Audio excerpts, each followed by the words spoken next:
government was still dealing with them. They lost, but they lost. So they tried to put most of the Indians on reservations. And they said to the Indians then, you are now basically a weak people. You've been a beaten people. And so the Indians said, well, as a beaten people, and we're on the reservation, what we're going to do, the first thing we're going to do, unlike those blacks over there, unlike those black slaves who just came out of slavery, we're not going to be like them. We're not going to be as foolish as they are. What the Indians say is what we're going to do now is that since we've lost our land, we're going to first of all lay a claim against the land.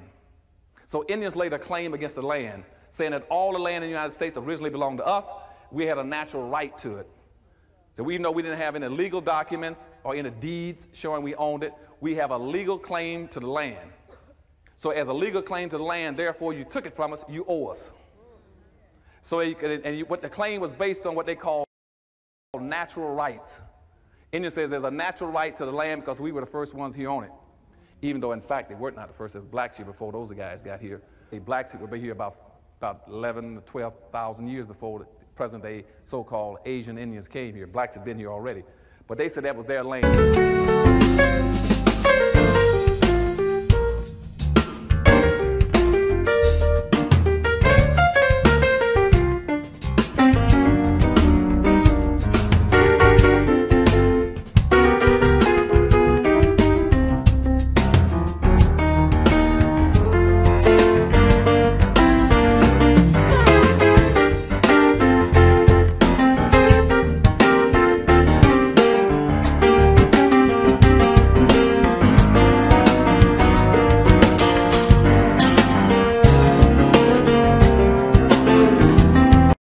Okay, so therefore they called natural law to lay claims against the land.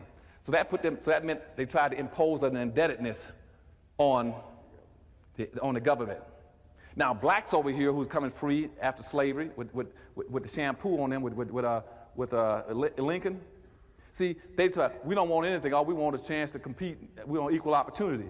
See, now Indians laid claims. All black folk wanted was an equal opportunity.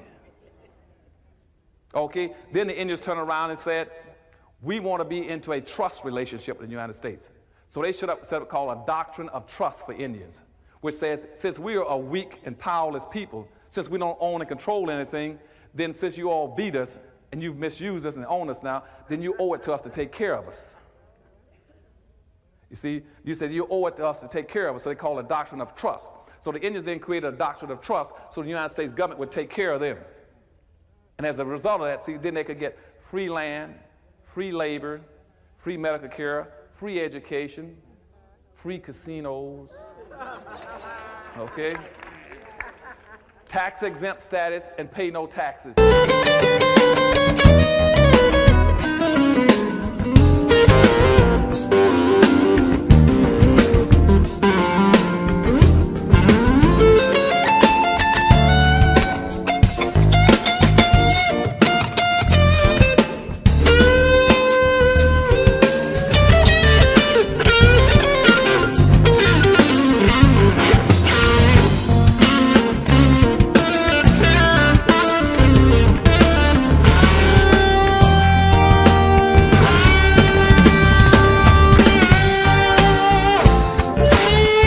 To the Supreme Court. They got in the Supreme Court in 1832. Chief Justice Marshall ruled and says that the Indians are a separate nation. He picked up that rhetoric that Indians have been pushing about being a separate nation. And then he said, well, the Indians are a separate nation, so therefore this guy's got a right to go out there when he wanted to. And when he made that ruling in 1832, that officially then made in our constitutional law, they started accepting Indians being a separate nation. Okay? Now they're a separate nation, and with sovereignty, and now watch what happens now. Now they're getting dual benefit. They're getting reparations all the time. Now Indians that means every state set up an Indian commission. Every state has a separate Indian commission now to give Indians what they want because they're under the doctrine of trust, that they are dependent people and you have to take care of them. Those on the reservation. And they're never going to lose the reservation because they're not stupid. Why would they leave the reservation? They sit there and be taken care of. And you always got people saying, look how poor they are. Yes, they're poor because they ain't going to leave there. They want you to bring it to them. They can leave anytime they want to. Any poverty the Indians got is poverty they sit there waiting with for you to come resolve for them. Right. They don't have to stay on the reservation. They stay there because that's free land and free everything. So when they set up that kind of a trust, Indians didn't sit there and waited for it. But see, we didn't set up that kind of trust.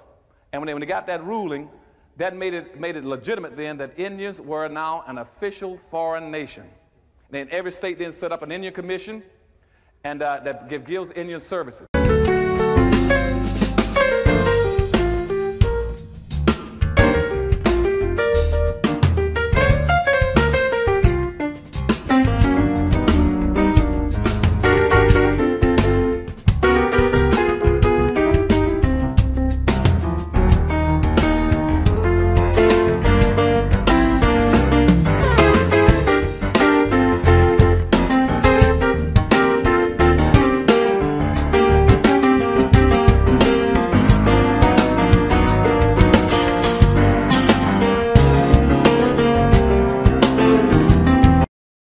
Then they set up a federal Indian Bureau in Washington, D.C.